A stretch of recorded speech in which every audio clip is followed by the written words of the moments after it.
Well, hey guys, I made a promise that I would show everybody my meatloaf recipe. My mom used to say that if she were on death row and they gave her a last meal request, that my meatloaf, mashed potatoes, and biscuits would be her last meal. So I'm going to show you how to make the meatloaf, and I forgot something. I always do that.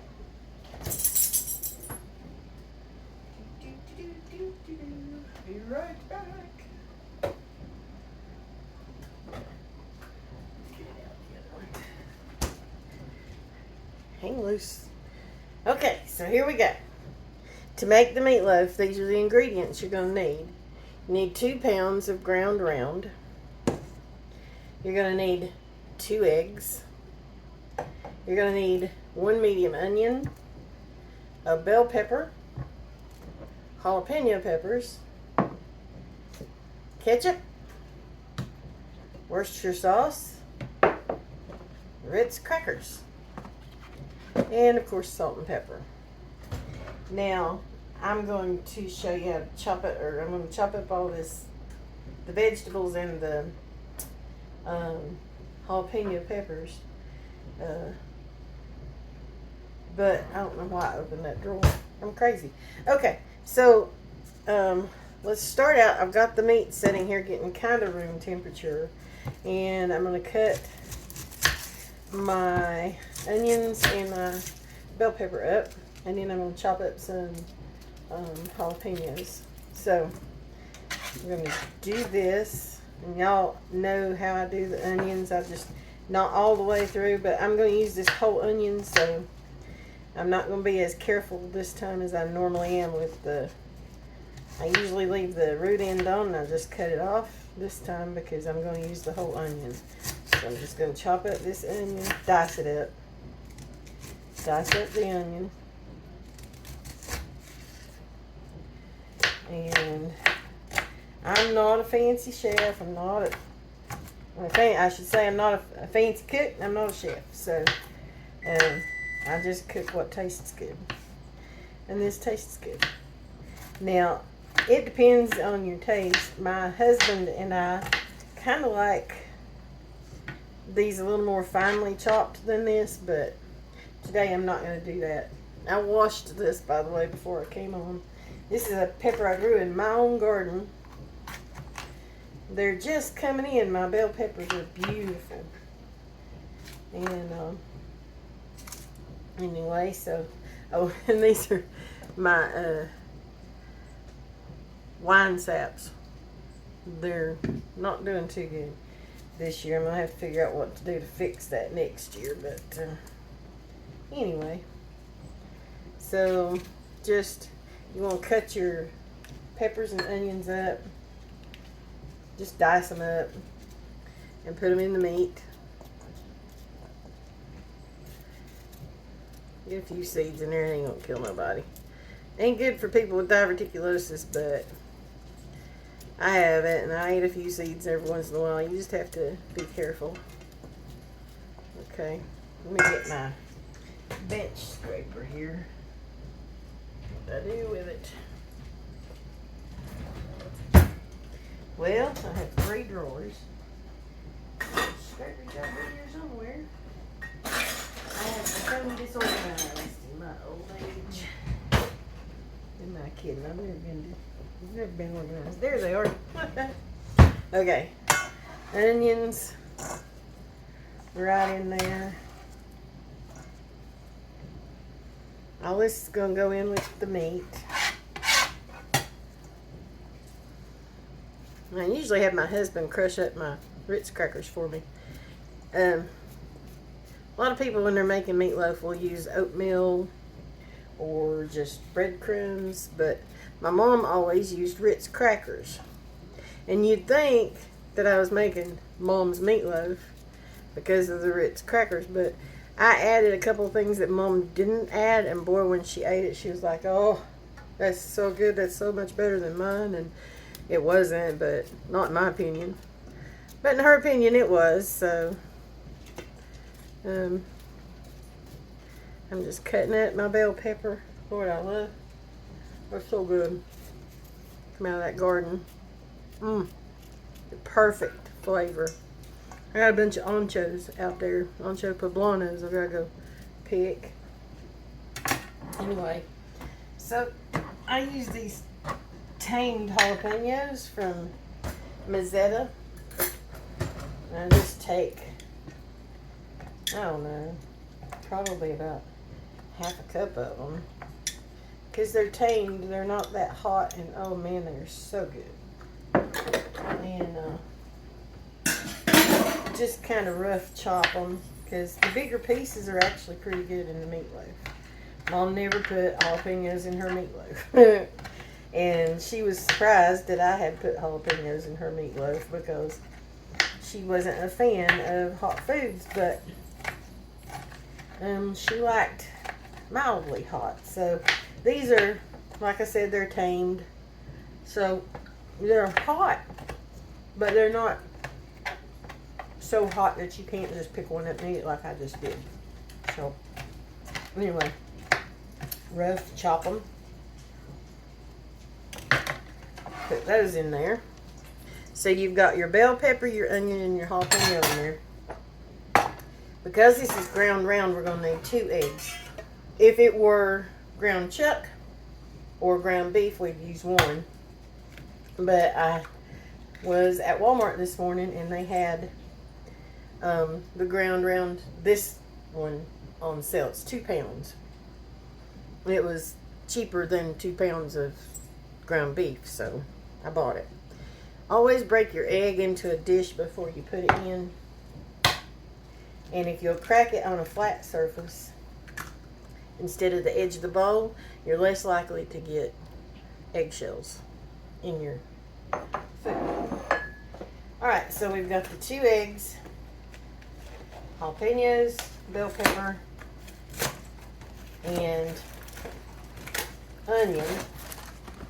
And if this were ground chuck or ground beef, I would use 2 rolls of Ritz crackers. But because it's ground round, I'm only going to use 1. And I always just try to crush them inside the bag they come in. I'm not sponsored by anybody, so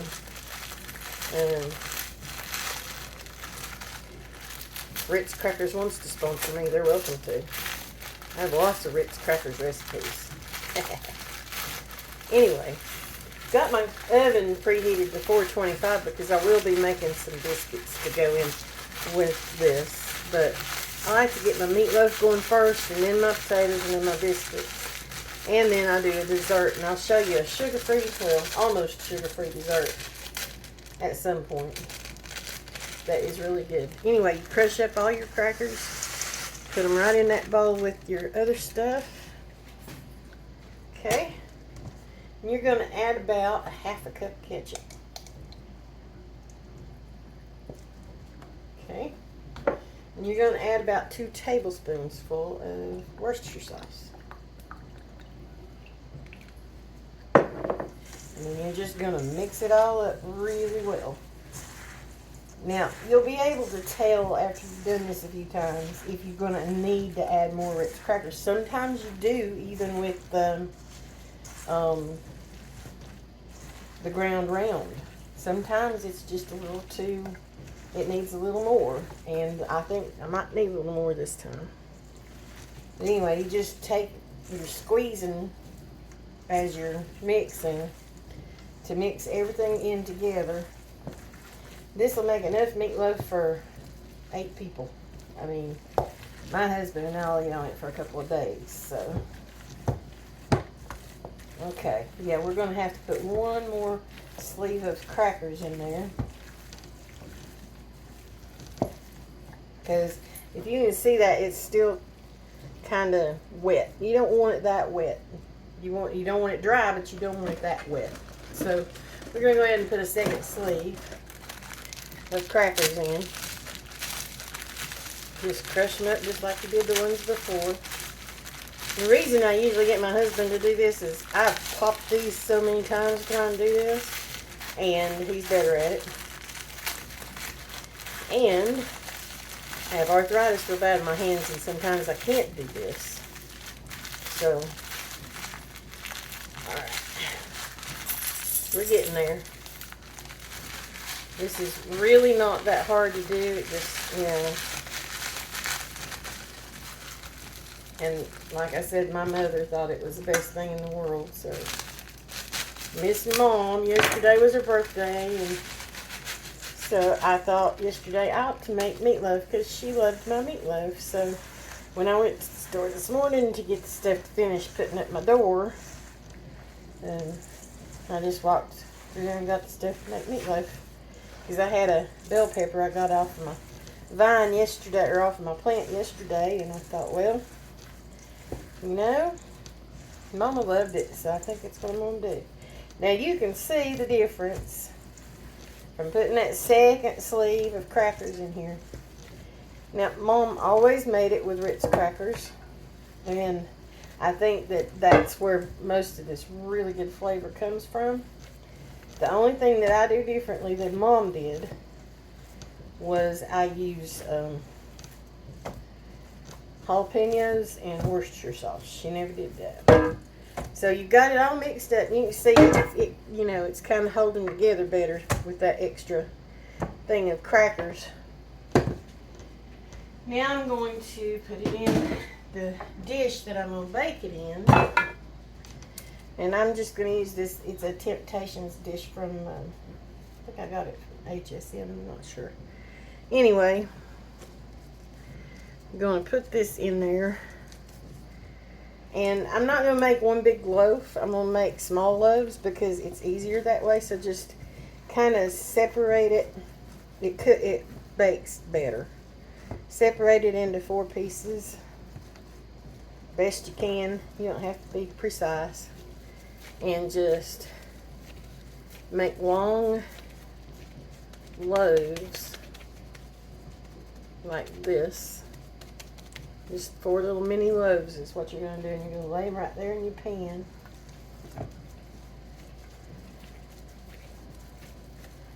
Okay.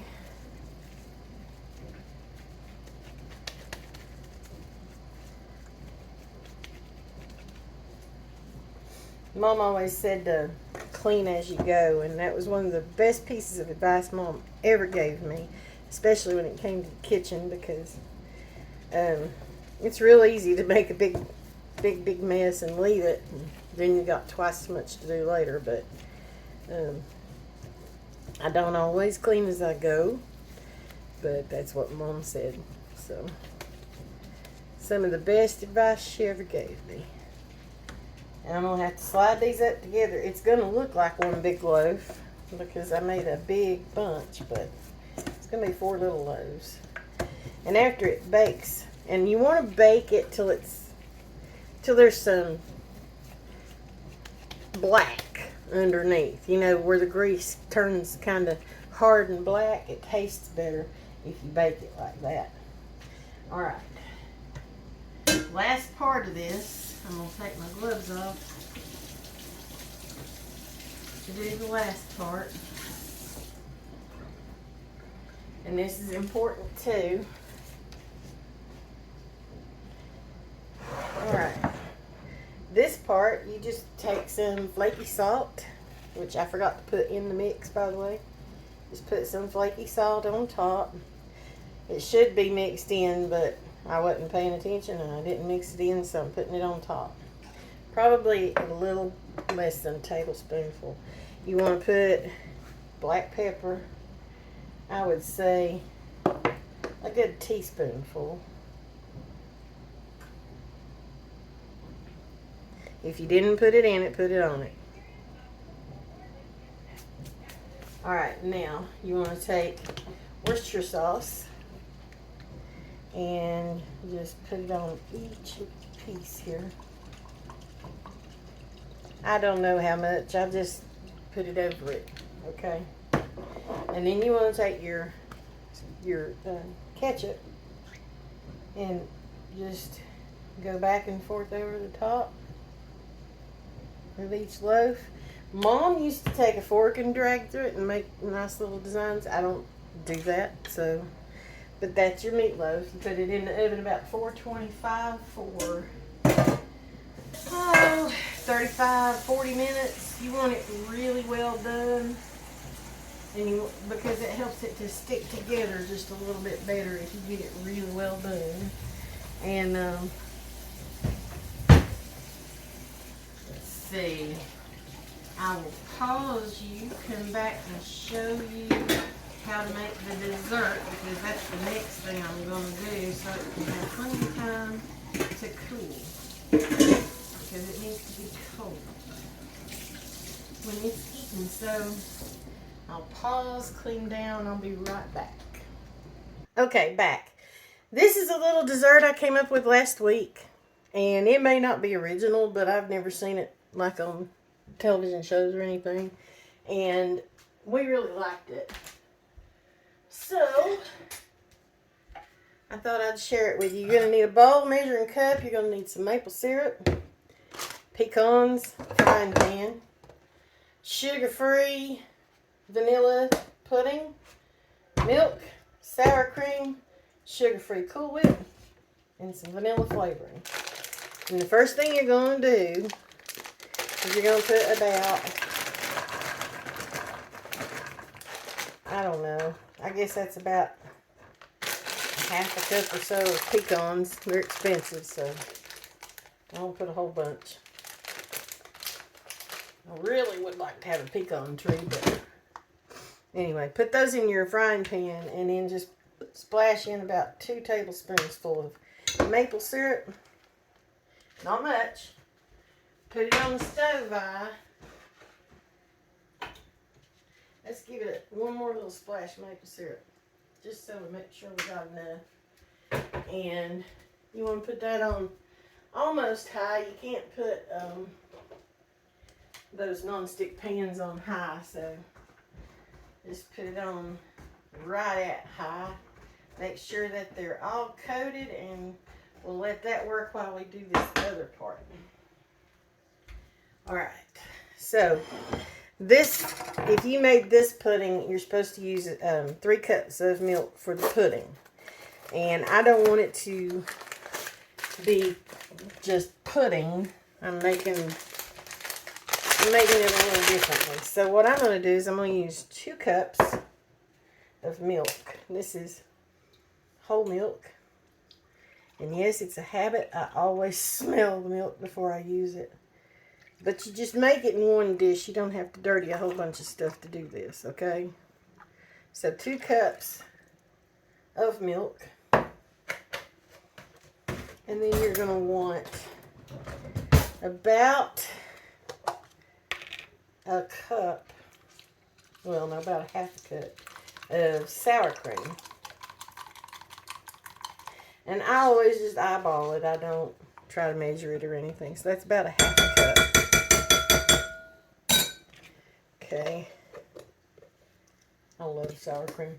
And then you're going to want about a tablespoonful of vanilla flavoring. And I use baker's vanilla, baking vanilla, because it's a little stronger. Then you take your pudding and you sprinkle it. Well, let's mix the sour cream in first. And just sprinkle your pudding in and whisk it.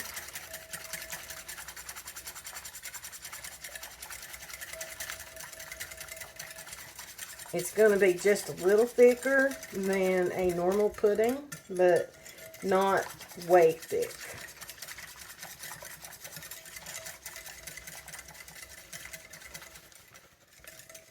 Okay, good. Just whisk that until it's all the dry is mixed in with the wet. And we're just going to leave it sit.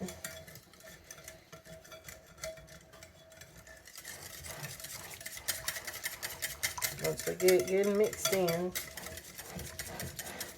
yeah, I'm flipping it all over the place, ain't I? Told you I'm not a chef. Alright, just leave that.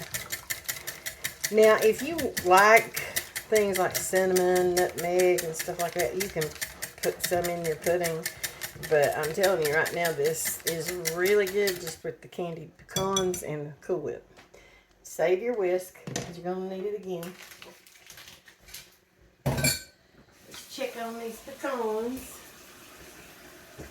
They're getting there.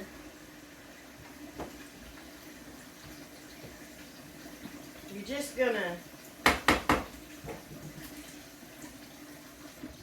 let the pecans get a little candied. They don't have to be really candied. Hang on.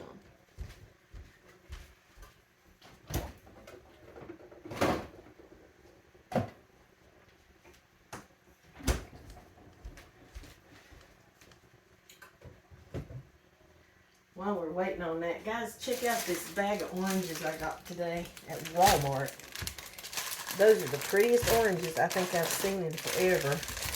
And I was going to see where they came from. It says South Africa. Well, they look good. We'll see if they taste good. Okay, I think our pecans are to the point where we can put them out on a piece of parchment. You need to put a piece of parchment paper out and just turn your pecans off. See, they're kind of bubbling. See? I don't really want them like hard candied. Just, this is the only real sugar, and it's maple syrup, that's going to be in this, because that's sugar-free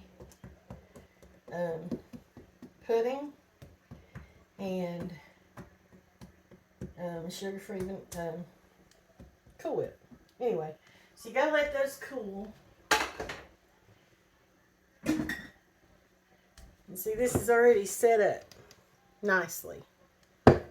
Hang on. Okay, move that over so that I can go ahead and get my potatoes going. I was just gonna make sweet potatoes since we've got all this other stuff, but I'm just going to cut up like 3 or 4 potatoes and boil them. We like yellow potatoes. I'm going to boil them and then just put some butter in them and not make mashed potatoes. They'll just be regular boiled potatoes. And they'll be really good. I think there's a rotten one in that bunch because I can smell something there. So I'm gonna peel them off. Oh, see, here's a rotten spot. That was right. That's the part you put in the ground to grow another one. The eye. These are about gone, but don't want a whole lot because we're gonna have meatloaf and we're gonna have biscuits. So we don't need a great deal of food to go with it. So I'm just going to cut these in like large pieces like this. And when they get finished boiling, I will get most of the water off of them, put some butter in there and let it melt, salt and pepper, and have chunks of potatoes. It's really good. My mom used to do that all the time. She worked. She had 3 children. She was active in Dad's church up until she got older and decided she was atheist. Anyway, so Mom had she did a lot of stuff. She volunteered for PTA. She wrote articles for a local newspaper. She was always taking care of people in the neighborhood. When somebody got cut, they called Mom, even though she wasn't a doctor or a nurse. They called my mother, please come help us. And she and I would get in the car and drive down the road, and she'd have me hang my head out the window and make an ambulance sound. It was hilarious. Mom was a very funny woman. And she was younger, so. Anyway, I'm peeling kind of deep on these potatoes because they're old. And I just want to make sure there's no green. Drop that in the floor. Pecans will probably be ready about the time I put this on the stove. See, there's not many in there. It's just a small amount of potatoes. Just as a little side with the meatloaf. And I'm going to stick them right back here on the back eye and get them going. Alright. Now, let me get rid of these potato peelings.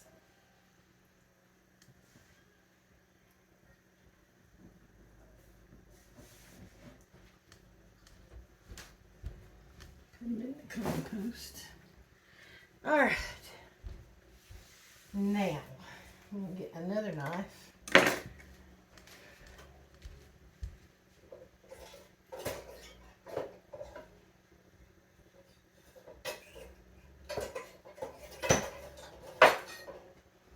And we're going to chop these pecans. You can see that maple syrup is not dried, so it's, you know, it's not going to be real sweet on these pecans. It's just not. And it's actually very good without them being too sweet. And if you don't get them too hard, just a little texture is all I'm adding to this pudding. What it is really is vanilla pudding with Cool Whip and candied pecans for texture. I always save 2 or 3 for the top.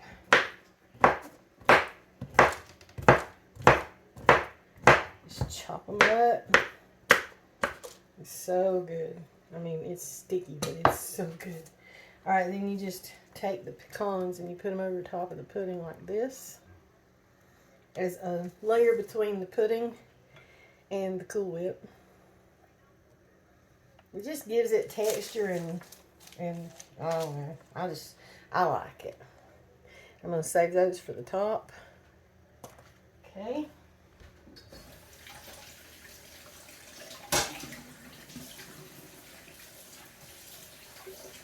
Don't let that maple syrup sit in your pan. It'll be a mess and a half, but you do need to let your pan cool before you do this. Just a little bit. You got about a pain in the hiney and trying to get that maple syrup out of there. Just leave it sitting. Alright, now we're going to take this 0 sugar Cool Whip. Again, no sponsorship.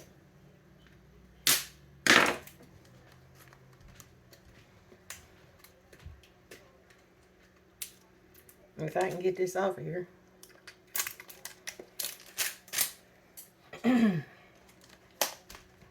We're going to put the entire thing on top. Every bit of it. And I just use my whisk to get it out with. And spread it. Spread it right over the top. It's still a little frozen there in the middle. Spread that out. This is a really good dessert. And it'll last us 3-4 days. I mean, it's just, you know, it's really good.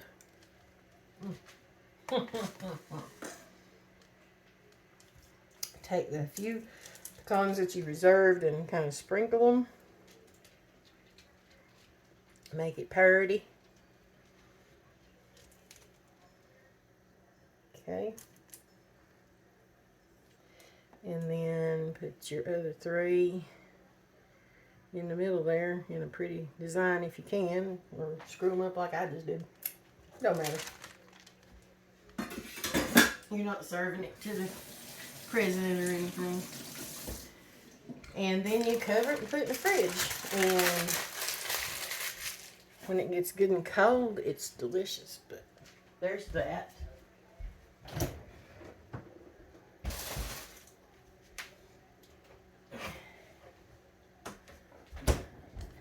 And I have one more thing. I'll be right back.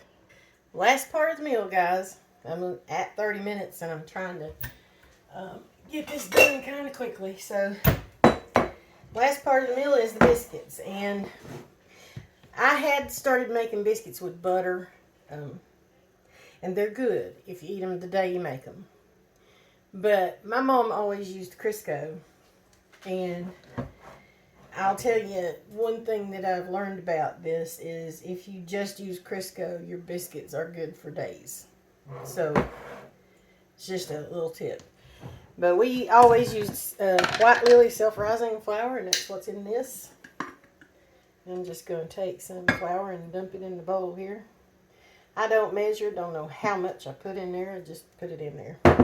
I have my pan sprayed with Pam olive oil spray.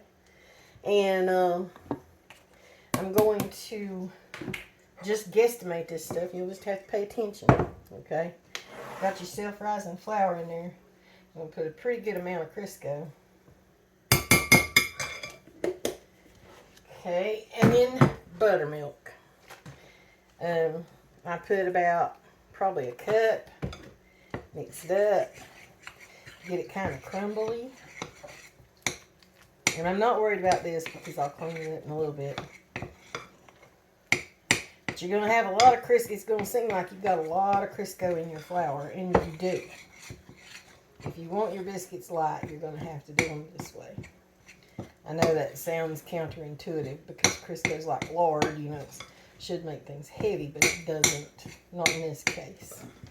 Right, you can see I'm just cutting in that Crisco, making sure that all of my flour is a little wet with the Crisco and the little bit of buttermilk that I put in there to start with. I've got a special spoon I use for this because it don't bend. It's the best spoon I've got.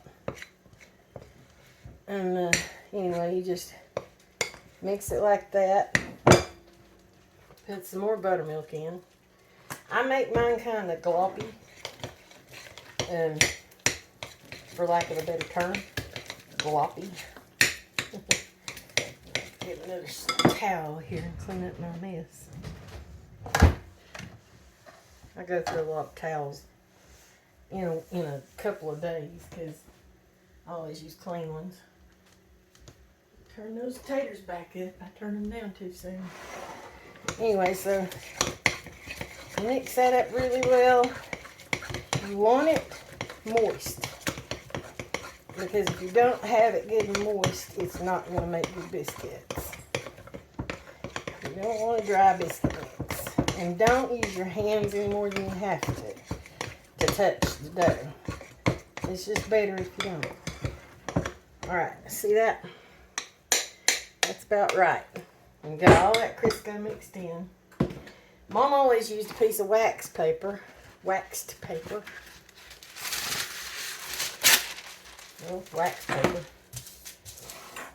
And a biscuit cutter.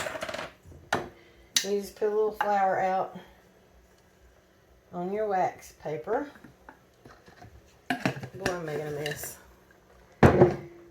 Spread it out. Might need a little bit more. So put you a little bit here on the side. Spread it out. And then just dump that right out on your flour.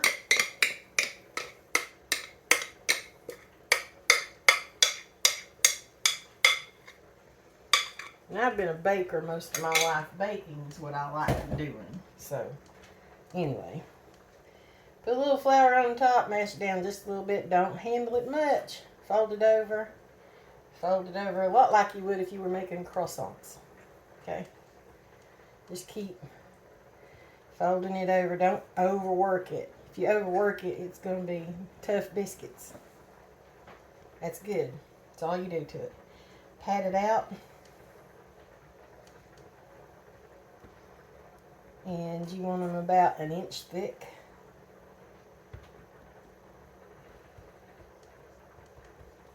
Just like this. We're making Mama's favorite meal, except she never did get to try my pecan stuff. Alright. Cut your biscuits out.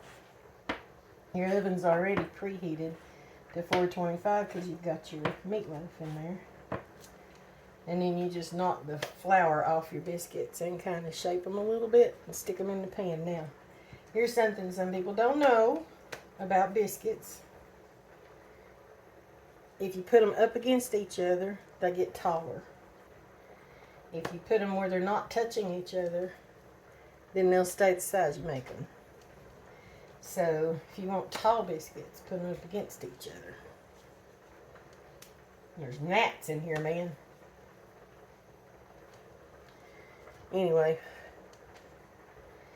Then the leftover flour, you just don't want to overwork any of it. So just take pieces of it and get some flour on your hands so it don't stick. And just use this motion of grabbing it underneath and rolling your fingers underneath it, keeping the top flat, and then roll your fingers around it like that. And you can just kind of eyeball it and figure out how much flour you need to use, how much dough you should use, etc., to make the right size biscuits. And then just stick them in your pan. I love these USA pans. They are awesome. They're non-stick, but I spray non-stick stuff on them anyway. When my kids were home, I kept a little bit out. I'll show you. They're both grown now. When they were home, I'd keep a little bit out and make them little biscuits, like my mom did for me. And so what you do is you just take a little bit of dough and you roll it up. And just like you're going to make a regular biscuit, except you make it a little bitty one and you put it in the pan. And they always go for that. And it's always really crispy. So, anyway. So that's my mom's favorite meal from start to finish, except for showing you what it looks like when it's done. It is meatloaf, potatoes, and biscuits. And this is wishing my mama a happy birthday yesterday. And if you share a birthday with my mom, which is September 9th, happy birthday to you too. Thanks for watching. Like and subscribe. Share the video. Have a good one.